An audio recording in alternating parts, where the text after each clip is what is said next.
My brother let his son destroy my daughter's first car. He called it teaching her a lesson. 8 minutes later, his $74,000 Mercedes was scrap metal. My younger brother used a rock to smash the $16,800 Honda Civic I recently purchased for my daughter. The sound of broken glass, the scratched metal, and the image of my daughter standing in my parents' yard, crying her heart out. Everything is still fresh in my mind.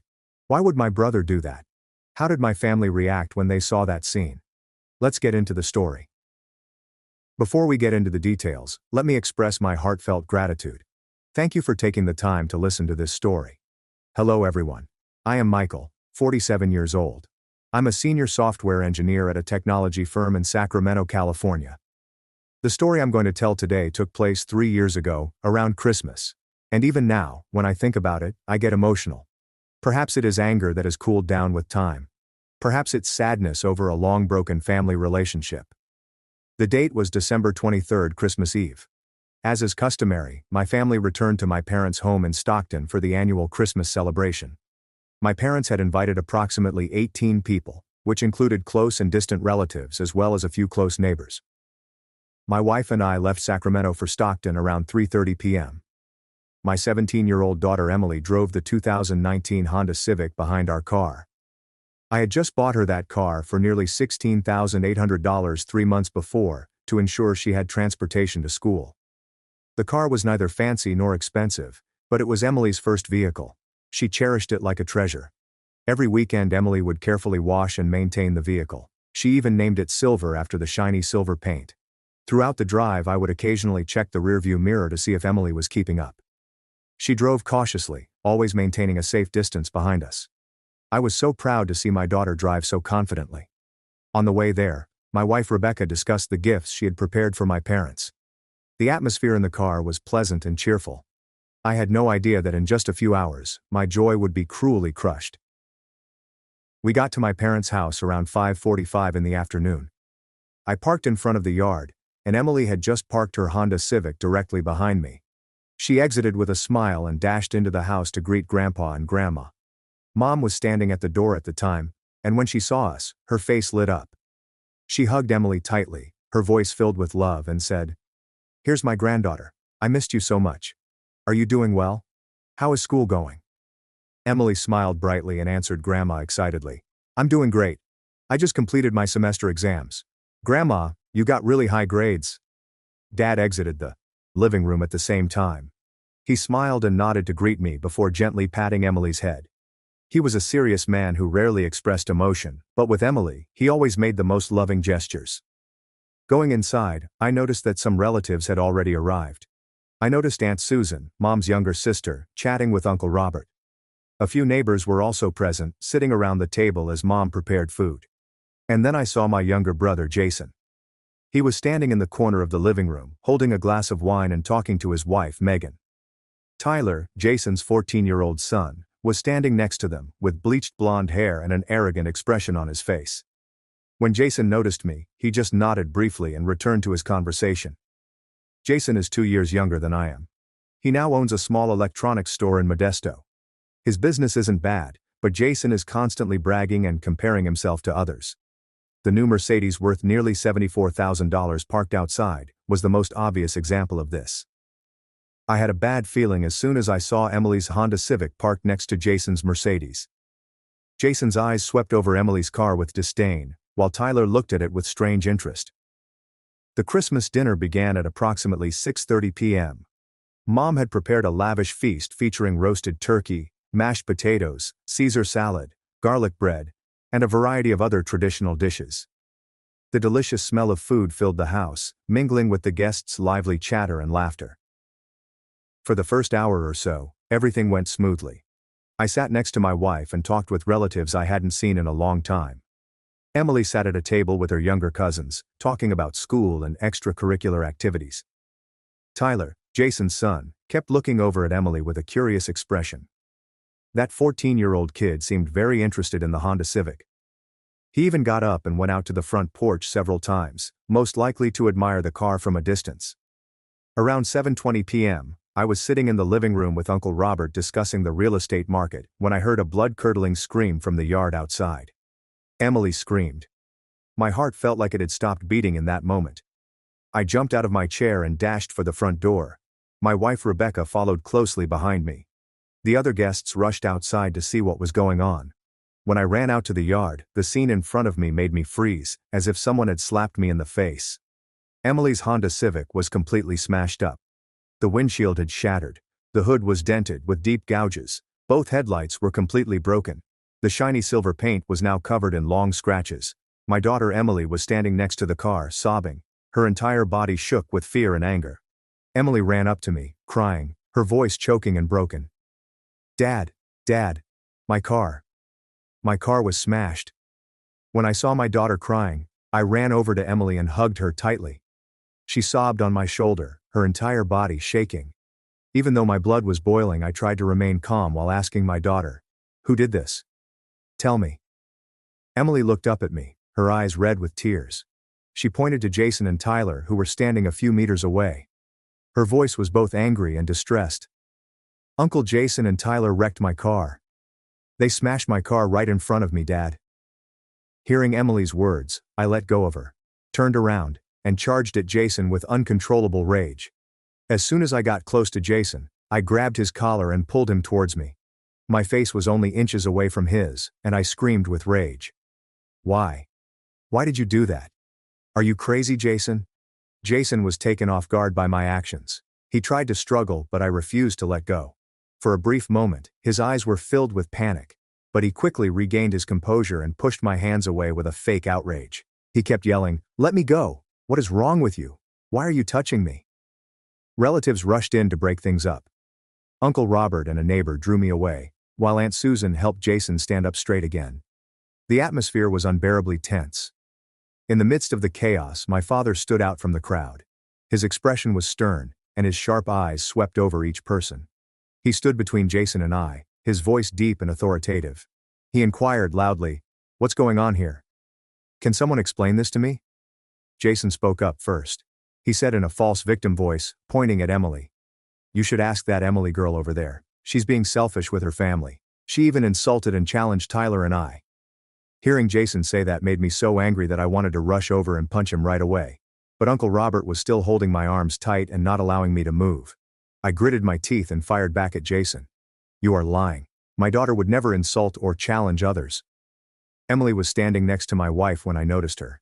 She cried and shook her head. Her voice choked with determination. "That is not what happened, Grandpa. I never insulted or challenged anybody. I simply refused to let Tyler borrow the car because he is only 14 years old and cannot legally drive." When Emily said that, Jason laughed mockingly. He turned to face my father, as if he were the victim, and said, "See, Dad, this girl is extremely spoiled and needs a lesson. She even dared to speak back to adults." Right after Jason finished speaking, my mother yelled, "Enough!" Everyone remained silent and turned to look at her. My mother is a small, gentle woman who rarely raises her voice. But when she spoke up, no one dared to argue. Then Mom turned to look at my father. Her voice was calm but firm. "Thomas, check the camera. Determine who is telling the truth and who is lying." Jason's face turned bright red the moment he heard Mom mention the camera. He turned and looked at Mom, his voice stuttering and shaky as he inquired, "Camera? Which camera? Didn't you say the camera had broken?" My mother looked at Jason, her eyes cold as ice.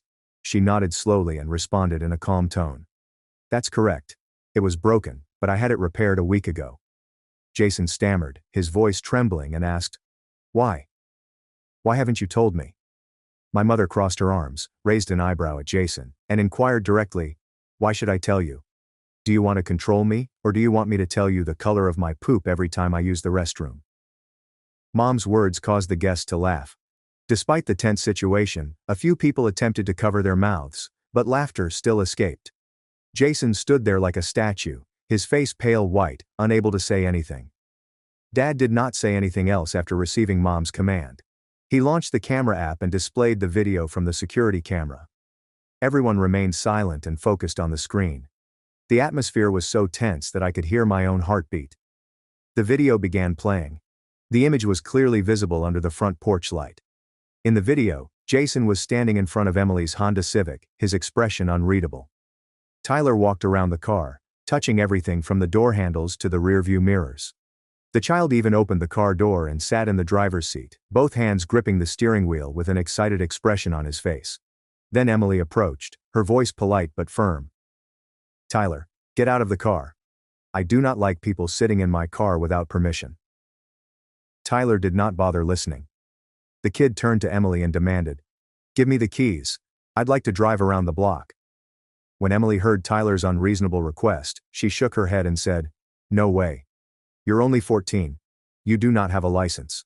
By law, you are not permitted to drive." At this point in the video, Jason approached. He gave Emily an annoyed look and said, "Emily, let Tyler borrow it. He knows how to drive. He will drive around the neighborhood." "Nothing dangerous." Emily stood firm despite Jason's request. She looked directly into Jason's eyes and said, "No, Uncle Jason. Tyler is not yet of legal driving age. I cannot lend it to him. I apologize, but the answer is still no." When Jason heard Emily's response, he took a step closer, his eyes cold and threatening. He spoke as if issuing an order, his voice dropping low and menacing. "Emily, I'm telling you one last time. Give Tyler the keys. If you don't blame me." Emily took a step back in response to Jason's threat, but she remained calm. She raised her head and replied, her voice clear. "Are you threatening me?" I said. "No means no. Whatever you say, I will not change my mind."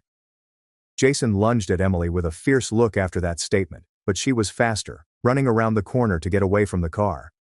Jason yelled in rage, "You dare to run? Fine." After saying that, he looked around. Then his gaze fell on a large rock lying by the flower bed. He bent down, picked up the rock, and approached the car with a terrified expression. He raised the rock and smashed it hard against the windshield. The sound of breaking glass rang out sharply. Tyler also jumped in. The child yelled, ecstatically, "Smash it, Dad. Show her who is the boss." The kid smashed another rock into the car body, scratching the paint with twisted pleasure. Jason and Tyler, a father and son duo, worked together to destroy Emily's car while she stood in the corner of the yard, crying and screaming in despair. "Stop it. Please stop." Following that came the image of all of us arriving. After watching that video, the atmosphere was oppressively quiet. Everyone was shocked by what they had just seen. Jason and Tyler remained motionless, their faces pale as wax figures. Megan, Jason's wife, stood next to him, her expression panicked. She did not dare to look anyone in the eyes. I turned to look at Emily. My daughter was crying in my wife's arms, her entire body trembling from the painful memories that had just been relived. After watching the video, my wife Rebecca was the first to speak out. She pulled out her phone, her voice cold, and said, "I'm calling the police right now. This constitutes property destruction. It cannot be overlooked." My father raised his hand to signal everyone to stop. He turned to look at Rebecca, his voice calm but authoritative. "Rebecca, hold off on calling the cops. Let me handle it first." Rebecca looked at my father, then at me with doubtful eyes. I gave her a slight nod, signaling agreement. Even though I was furious, I wanted to see how Dad handled the situation. Rebecca reluctantly nodded and tucked her phone away. She stated firmly, "I agree, but I'm only waiting 25 minutes. If there is no satisfactory outcome, I will contact the police immediately." My father nodded, turned to face Jason and said slowly, "Jason, I'm only saying this once. You and Tyler are apologizing to Emily right now. Following that, you will pay $28,000 in damages." Jason was stunned when he heard that. His eyes widened and he stammered in an outraged tone. $28,000? What are you saying? That car would only cost around $4,200 to repair. Are you trying to take advantage of me? My father did not move at all. He asked Jason again, this time with a cold voice. "How about compensating for emotional harm? Do you think my granddaughter's psychological state would be unaffected by being threatened and seeing her car smashed in front of her? Do you think the repair money is sufficient?" Jason still refused to give in. He tried to regain his composure before saying, "Family should forgive each other. Why bother calculating every little detail for something so small?" After that statement, my father stared at Jason in silence for quite some time. In the face of Jason's excuses, his gaze remained unwavering. Then he nodded slowly, his voice unusually calm, and replied, "Fine." Nobody understood what Dad was going to do. Jason sighed with relief, thinking Dad had accepted his excuse. He turned to face Megan with a triumphant expression, as if he had just won a battle. But he was completely wrong. After saying that, my father turned and entered the house. Nobody knew what he was planning to do. As I watched his figure disappear behind the door, a strange feeling rose in my chest. Dad stepped out about 3 minutes later, holding a large sledgehammer that required both hands to lift. The hammer hung heavy in his grip, but his steps remained consistent. When they saw my father holding a hammer, all of the guests fell silent. Nobody dared to breathe loudly. Several people took an automatic step back. Dad walked slowly, his steps firm on the yard ground. His eyes were as sharp as knives. There was no trace of emotion on his face. He came to a halt in the middle of the yard and turned to face the relatives who were gathered there. Then he exclaimed, "Hold Jason, his wife, and Tyler for me. Do not let them run." After Dad finished speaking, Uncle Robert and several other men stepped forward to grab Jason, Megan, and Tyler tightly. At that point, Jason began to panic. He struggled and yelled, "Dad, what are you going to do? Let me go. Everyone, let me go." But my father didn't bother answering.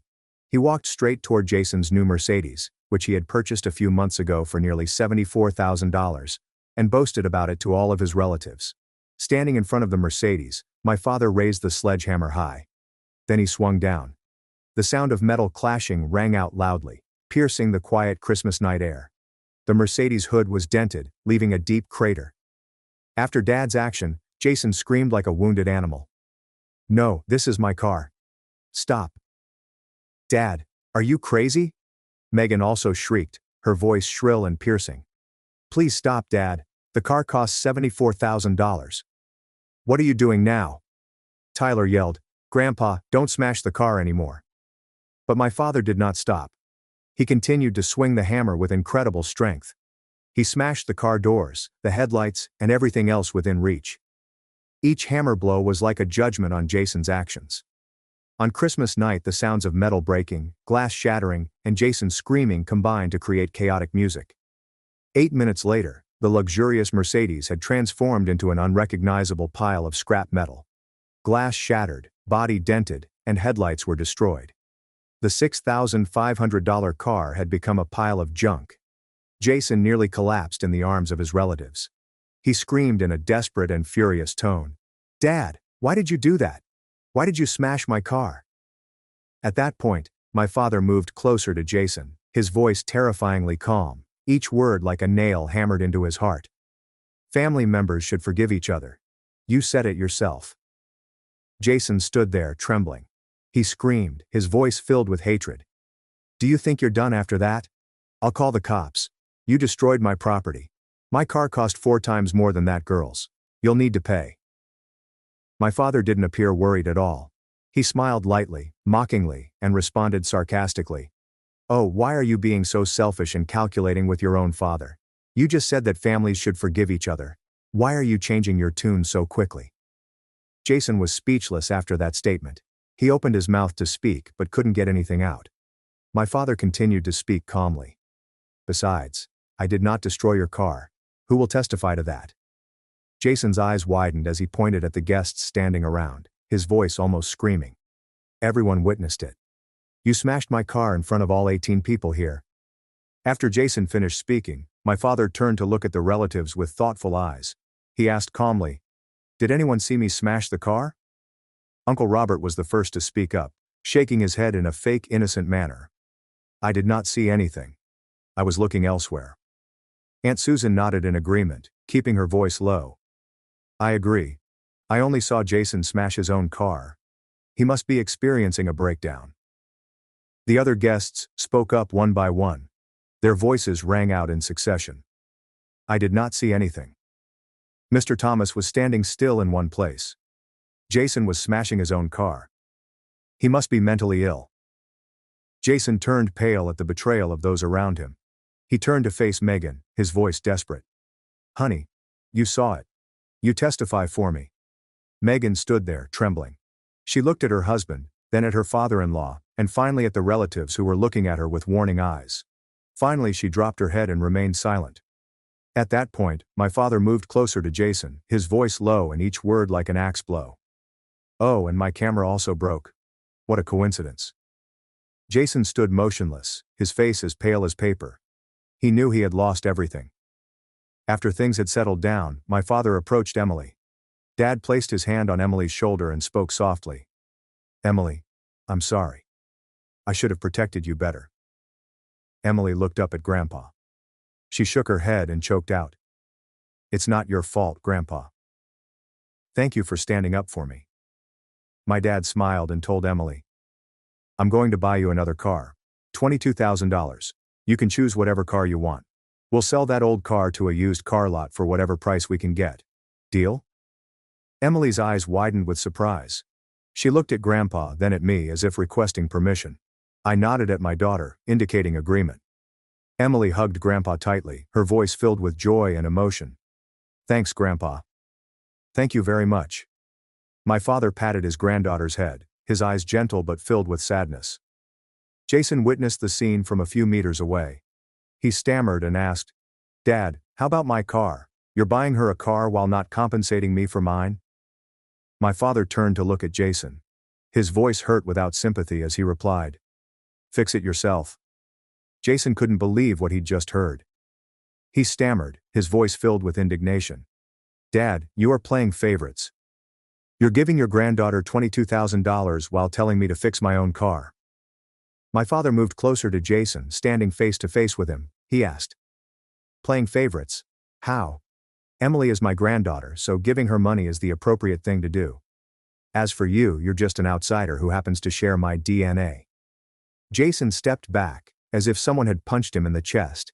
His face had completely changed color. My father continued to speak in a cold voice. "Emily, the moment you lied and refused to apologize or compensate, you stopped being my son. You ended our father-son relationship with your own hands." The atmosphere was oppressively silent. Everyone stood there. No one dared to say anything. Jason stood there trembling, his eyes red from rage and humiliation. He took a deep breath, regained his composure, and gritted his teeth at my father, his voice filled with threats. "Okay, assuming that's what you want. Okay, I'll sue you for property destruction. My car was worth $74,000, 4 times more than the girl's. You will have to compensate for everything, including emotional distress. Do you think you can bully me?" After Jason's words, my father looked at him and burst out laughing mockingly, his tone sarcastic. "Why are you being so selfish and calculating with your own father? You just said that families should forgive each other.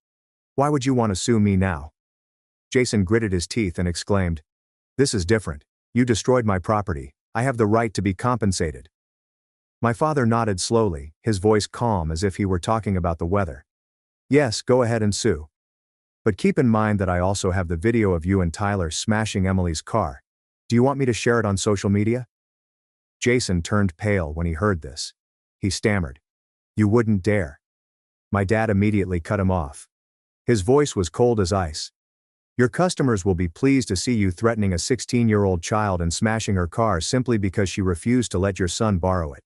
Your customers will be very impressed." Jason stood there, as if he had been struck by lightning. His face was pale white, and his hands trembled. He knew if the video went viral, his reputation would be ruined.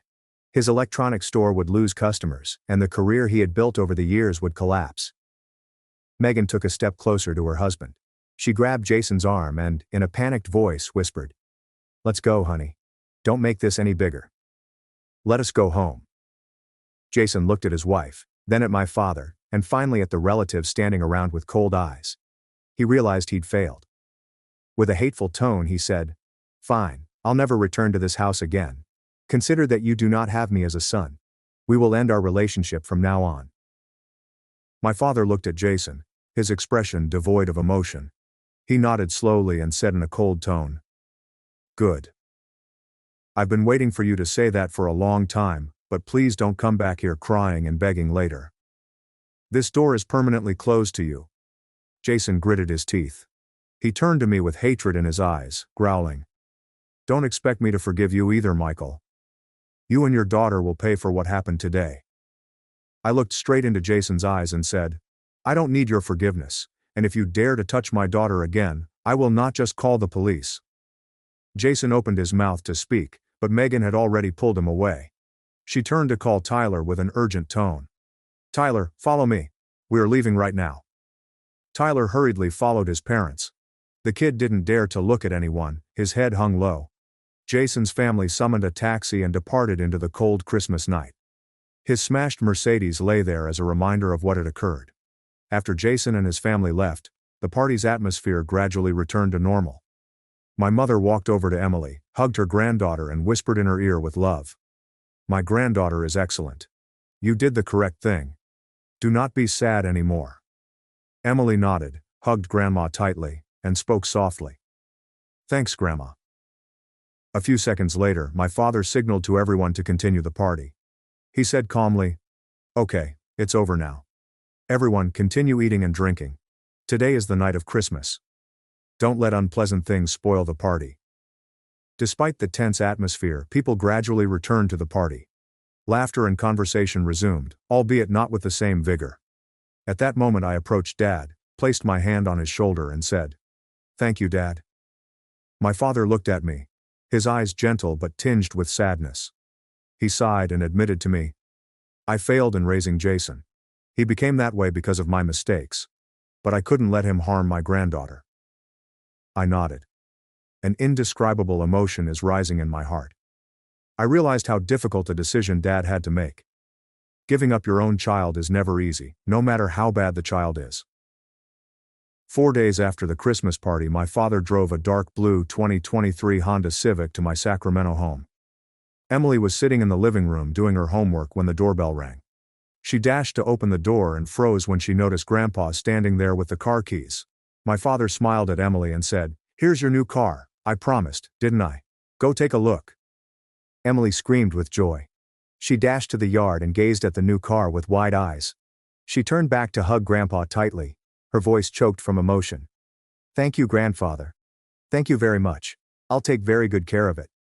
My father patted his granddaughter's head, saying, "I know you will. You are a good kid. I am proud of you."